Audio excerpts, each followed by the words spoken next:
On this Ram 1500 with the 5.7 Hemi P0308 means the PCM is seeing a cylinder 8 misfire pattern. In plain terms, crankshaft speed variation is showing that cylinder 8 is not contributing evenly. The truck may idle rough, stumble under load, flash the MIL if the misfire is severe, and stop/start may be disabled while the fault is active. Broadly, this kind of fault can come from ignition, fuel delivery or fuel quality, intake leakage, engine mechanical or valvetrain problems, or the coil control wiring and PCM side of the circuit. Start with the basic system checks, then reproduce the operating conditions instead of guessing from the code alone. Use the running conditions as monitor gates. The misfire monitor is intended to run with fuel level above 12%, battery voltage above 9 volts, ambient temperature above -23 degrees C -9, 4 degrees F, coolant temperature at engine start above -7 degrees C 19, 4 degrees F, or if the start temperature is below threshold when engine temperature reaches 21 degrees C 69, 8 degrees F. Engine speed is between approximately 400 RPM and 6,200 RPM, and the misfire monitor is disabled during a decel fuel shutoff event. Once those gates make sense, move into the cylinder 8 path, turn the ignition on, read and record all codes and captured data, then drive the truck under the captured conditions from when P0308 set. During the road test, note exactly when the misfire shows up, watch the downstream O2 sensors while the misfire is happening, and use the misfire monitor to confirm cylinder 8 is the cylinder showing excessive misfires now. If cylinder 8 is not actively showing excessive misfires, treat it as an intermittent condition and do not force the diagnosis. If other active or pending faults are present in the fuel, ignition, air handling, VVT or VVL areas, handle what those codes are telling you first. If there are no related active or pending faults, continue with the base misfire checks. Now do a grounded visual and mechanical inspection. Look for accessory drive problems like a worn belt or pulley misalignment and binding. Check that the crank, cam, and MAP sensors are mounted correctly. Inspect connector and terminal condition at the crank sensor, cam sensor, MAP sensor, throttle body, injector, ignition coil, PCM powers and grounds, and other related connections.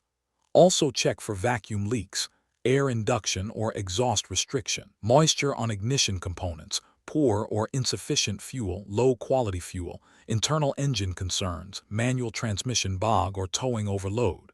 If you find a problem, repair it and verify the repair. If not, check the engine and intake manifold for vacuum leaks. Repair any intake leak and verify. If the intake system is sealed, check the fuel for water, correct type, age or contamination, and low fuel. Also check for proper ethanol level in the gasoline. If the fuel is wrong or contaminated, replace the fuel and, if needed, flush and clean the fuel system, then verify the repair. Before opening the fuel system, remember it can hold constant pressure even with the engine off, so release fuel pressure before testing or servicing any hose, fitting, or line. Install fuel pressure decay tester 8978A at the fuel rail. Key on. Let fuel pressure reach maximum and stabilize, and record that as the starting pressure. Actuate the cylinder 8 injector with the scan tool while watching the gauge, then record the ending pressure. After each injector actuation, start the engine to clear fuel from the cylinder, skipping that can damage the engine.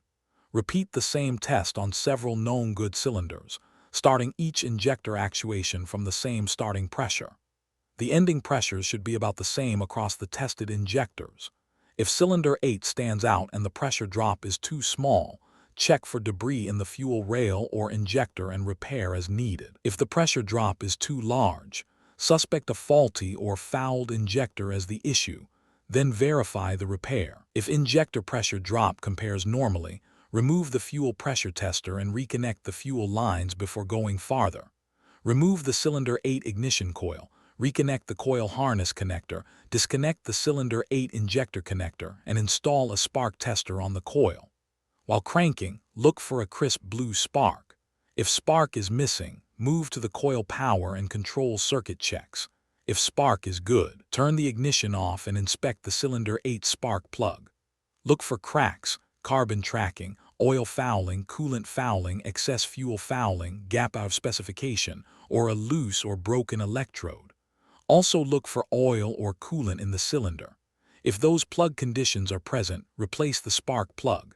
If oil or coolant is in the cylinder, diagnose and repair the cause, then verify the repair. If the plug and cylinder inspection do not find the cause, run a compression test on all cylinders and compare the known good cylinders to cylinder 8.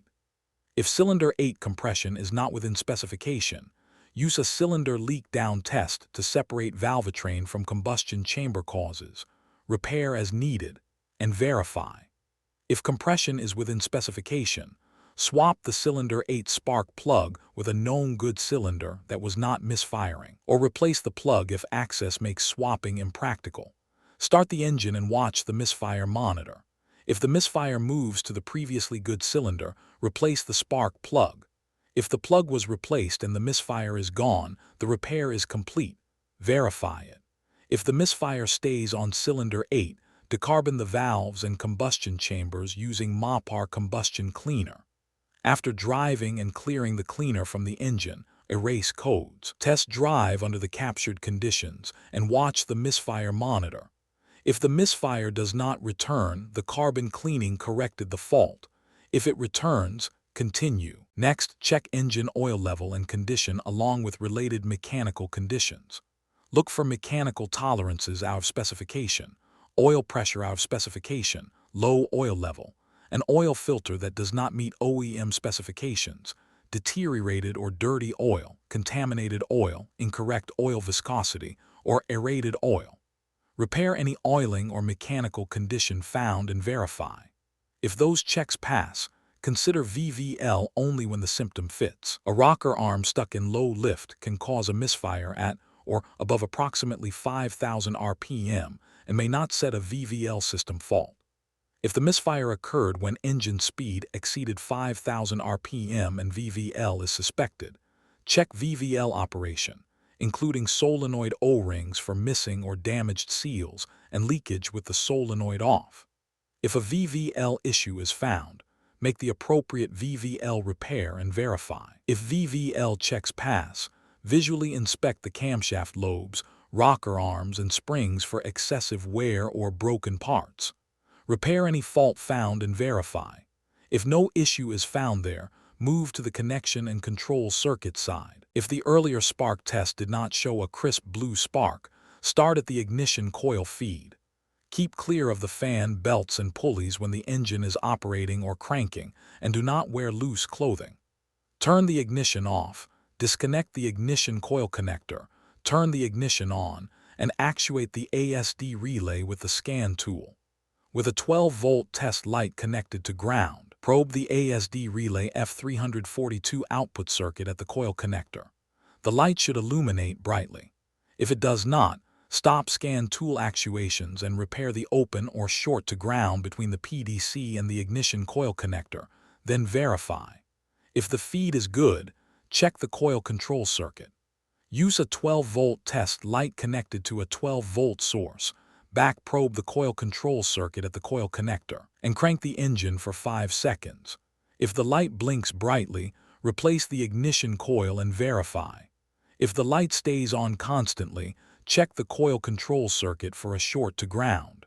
If the light stays off constantly, check the coil control circuit for an open or high resistance. For the short to ground check, turn the ignition off, disconnect PCMC2, and connect GPEC Diagnostic 10436 to the engine harness side of the PCMC2 connector. Do not probe the PCM harness connectors directly. Use the adapter to avoid terminal damage. Check continuity between ground and the coil control circuit at the ignition coil connector. If continuity is present, repair the coil control circuit short to ground and verify. If continuity is not present, move to the final connection checks. For the open circuit check, measure resistance of the coil control circuit between the ignition coil connector and the GPEC adapter. Resistance should be below 3.0 ohms.